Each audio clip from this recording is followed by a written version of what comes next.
we'll push it down, we'll push it down. We'll push it down, we'll push it down.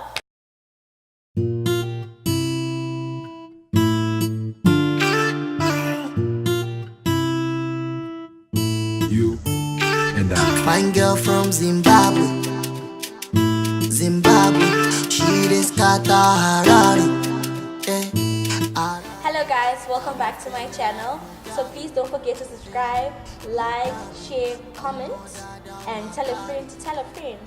And if you have any suggestions on any other videos you want me to do, or you have advice, or basically you just want to tell me something, don't forget to email me as well right here.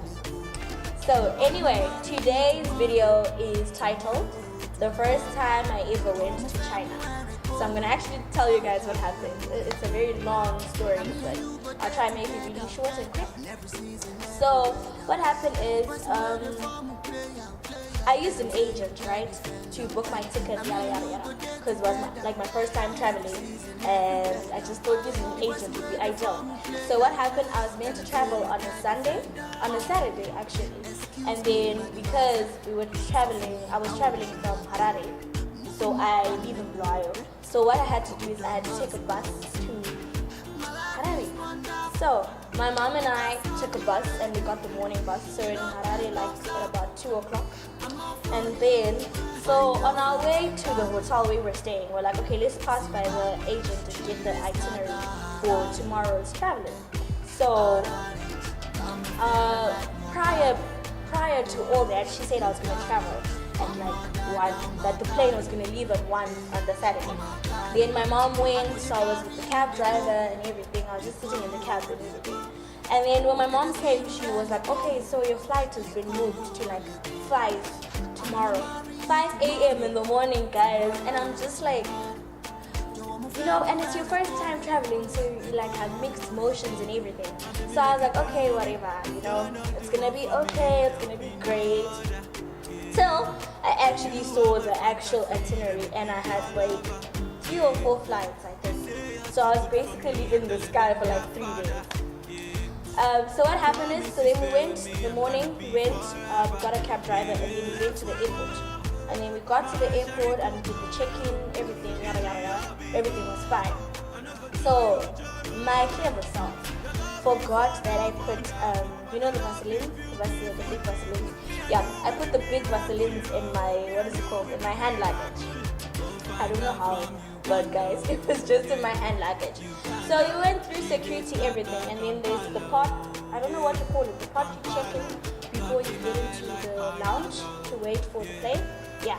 So it was at that point, this lady is like, oh, we don't allow liquids, yada yada. So you have to call your, she was really nice, because, you know, initially they're meant to throw that stuff away. So she was like, oh, you have to call your mother, yada yada. So she comes and collects the stuff. So I was like, okay. So I stepped outside, and then I called my mom to come get the things. So my mom came, she was panicking, because I think she was like, what's going on? What's really going on? And then I gave her the Vaseline, and then everything was fine. And then the flight left. So my first flight was from Harare to Joburg. So we got Harare and then Joburg. We got there like, I think 8 or something like that, yeah. Something like that, 8 or something like that. It was quite early in the morning. And then my stopover was like 6 hours, guys. 6 hours. So my dad was like, okay, so your brothers can pick you up, you can freshen up, you can have something to eat.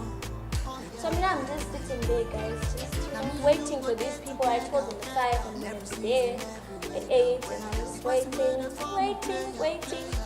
My brother comes at like 9 to 10, roughly. And then so we went home, and then I got to freshen up and everything. Yeah. So my next flight was 6 hours from that. You guys will calculate. Yeah. And then the next flight, we had to come back from Santon, and then from Santon we had to pass the Randburg, get my other brother, and then go to the airport. And then we got to the airport and we parked. I don't know where we parked, guys. We parked so far away that we actually didn't know how to get into the, into the airport. And this was like, I think, an hour or 30 minutes flight. Right. And then we got in, everything was fine, checked in, yada yada yada, everything was okay. So yeah, my family is saying bye and everything, and now reality hits like you are leaving, like you are gone. So I was like, okay, I'm not gonna cry in front of them. No, I'm gonna be like a grown baby girl. I'm not gonna cry. I'm gonna mind my own business and just go. And then I got into the plane. The moment the plane was like leaving, tears just guys just started just. I couldn't even control them. They just started rolling down. But then I was like, you know what? It's better I cry now than to cry 3 months when I'm dead. So yeah. So then I got there, and then that flight was from Joburg to Doha, Qatar. So we got to Doha, Qatar, and the airport is massive, guys. It's like so big. And then my layover was like 8 hours. Again, with this 8 hours. So I got to Doha, everything, and then when I was leaving SA, I put like my phone on international roaming. I was like, okay, I need to communicate with these people because it's my first time traveling. They're probably stressed out and everything, but I get there, the international roaming isn't working, guys. The Wi-Fi isn't connecting on my phone. So I'm just like, okay, the best thing to do is use the pay calls, whatever. You know the old phones where you insert money? Yeah, that. So then I got there, I called my mom and I told her, okay, so I'm in Doha now, tell the person who's meant to pick me up that I'm in Doha. So excited to sit because my flight didn't give me a hotel or anything. So I just sat there and I made a friend that this woman was going to India. She was quite nice. So she was like, okay, she's gonna go to the hotel, yada yada. Then I was left by myself. And then the people that work at the airport are like, oh, you should constantly check the notice board because flights can be delayed or they can come before the time they're meant to come. So already I'm stressed out, guys. I'm tired, I'm hungry. I want to sleep, but I can't. So I just slept on on the couch, yes. So I just slept on the couch with my bag, because I was carrying a backpack. So my backpack had my passport and my phone and my everything. And I don't even know, like I was so paranoid, I was like, someone can come and steal my stuff. So I would try to sleep, but I wouldn't sleep, like I wouldn't. And then I set an alarm on my phone. I was like, okay, I definitely can't miss the flight. I can't. So I changed my time, I set the time, everything. And then I think I just fell asleep. I just fell asleep for like an hour or two. And then I woke up and then I started just walking around just to get my mind off things. Because I was like, okay, like how do you make a first time traveler travel like this? So I was really annoyed. And then so my flight, and then the flight, I got into like checked in everything, normal procedure. And then they asked me where I'm going. I was like, I'm going to Shanghai. Then they're like, okay, so the next flight is from Doha to Beijing. Guys, I'm like, okay, at this point I really can't complain. Let me just get into the plane and go. So then we got into the plane and then we went to Beijing airport. And the Beijing airport is massive, guys. It's like so big. It's like so big. So we got there, and in my mind I knew Chinese people don't speak English, but like you don't believe because you stay in Zimbabwe and you learn English like you have to your entire life. So I was like, the people will speak English, there will be people that speak English. So we got there, departed, whatever, and I had to get my bags. I don't know why, but I had to get my bags. But maybe it's because I was changing into a domestic flight, maybe, but yeah, I had to get my bag. And on my way there, I sat next to a Zimbabwean guy. I sat next to a Zimbabwean guy in the plane, and he was telling me, oh, he stays in Beijing, yada yada, he works here, blah, blah, blah, blah. He was really nice, and he was like, okay, this is what's going to happen. You're going to have to take your bags, you're going to have to pass through passport control. These people don't speak English. Me, I'm just thinking, this guy, he's just bluffing. Like, people speak English at the airport, clearly. So finally I did the passport thingy, everything, search what. And then I had to, so I tried to ask this guy because I had to go to another terminal. I had to go to terminal B because I was on terminal A. So I assume, okay, I'm going to ask the security guard. I go ask the security guard. He's like, we'll push it down. So I'm thinking, we'll push it down. Like, what does that mean? So I'm like, So I'm just there like, hey, English. She's like, me no speak English. So I'm just like, guys, and everyone, you know, like everyone is busy. Like everyone is just, you can't even ask someone. And there's Chinese people, all of it. So what I do, and then he points, okay, go downstairs. So I just went downstairs. So I was like, whatever, I'm just gonna go downstairs. I went downstairs with my bags, everything. I met these girls and they were telling me they're from Namibia. And then they were like, get into the shuttle bus. Shuttle bus 1 or 2 or whatever, I don't know. So I was about to get into the bus. So I think these guys, there were these Pakistan guys from afar. I think they'd been watching that this child is gonna get lost. So when I was about to get into about to get into the bus, into the shuttle bus, these guys came to me. They're like, sorry, where are you traveling to? Where's your next flight going to? I'm like, it's going to Shanghai. And they're like, oh, we're going to Shanghai as well. So, we're taking shuttle bus 4, which is the left side. So, yeah, the left side. So what's the right side? Okay, whatever, guys. Left and right. Yeah, one was going to the left, one was going to the right. And then I went with them, and then they were explaining to me, they're like, oh, this terminal is like an hour away. So me, I'm like, hour away, and I'm like, okay, so if I definitely got into that bus, I was gonna be lost. So they were so nice, and they were telling me what they were studying, they really tried to make me feel as comfortable as possible, because now I was just panicking, like, guys, I'm gonna get lost, these people don't speak English, what is gonna happen, like, what's gonna happen? So we finally get to the terminal where I'm meant to be, and I'm thirsty, so I want to buy water. So these guys, we come out with these guys, they help me carry my bags, whatever. And then there was like this sitting place, so this Chinese lady was sitting with her son. So I just went and I sat there, and they helped me put my bags there. And then they were like, okay, we're gonna go to the hotel because I don't know, because of whatever. They're gonna go to the hotel. So these guys disappeared, and I was left by myself. And I'm like, okay, I'm gonna buy water. Alright.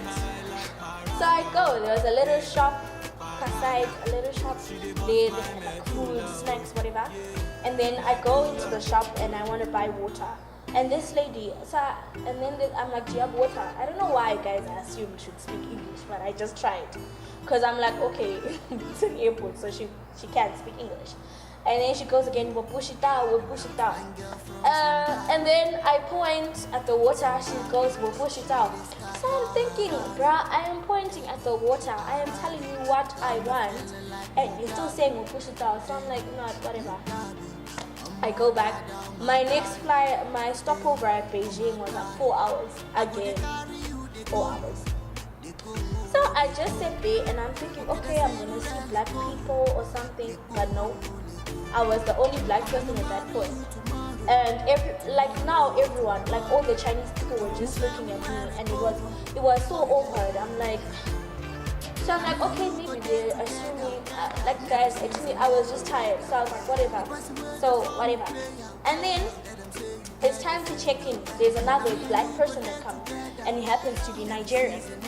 So me and him checking in on different counters, and then the lady there was asking me, oh, can I see your visa? Where are you going to? Can I wear your bags? She was really nice. She weighed my bags, put the sticker, everything, and then off it went. And then now it's time to get searched. When you get searched there. So these people are like, remove this, remove that. They found me, everything. And there's this Nigerian guy. So they're like, so the Nigerian guy, they like really had to like thoroughly check him. And then they asked for my passport. I'm like, can we see your passport? And I showed them, they're like, oh, you're Zimbabwean. I'm like, yeah. They're like, oh, okay, whatever. And then we get into the flights. So he goes to different flights, I think, and I was going into a different flight. And then I get into this flight, and like I'm the only black person in the whole plane, guys. And already everyone's like, just looking at me. So me, I'm like, have you never seen black people? So I was like, whatever. So I got into the flight, and then we left for Shanghai. And then the food wasn't as good, so I didn't even eat because it was spicy, and the tofu, the smelly tofu. And I was just like, nah, I'm not about that life. And then I finally got there. our plane was like our flight delayed a little bit, yeah, and we got there, but the person who was meant to pick me was late. So they picked me up, and then yeah, we went home and everything. And then we decided, okay, let's buy like a SIM card or whatever. So this was like my first time actually walking in the streets. And I remember I could just feel this person like grabbing my head.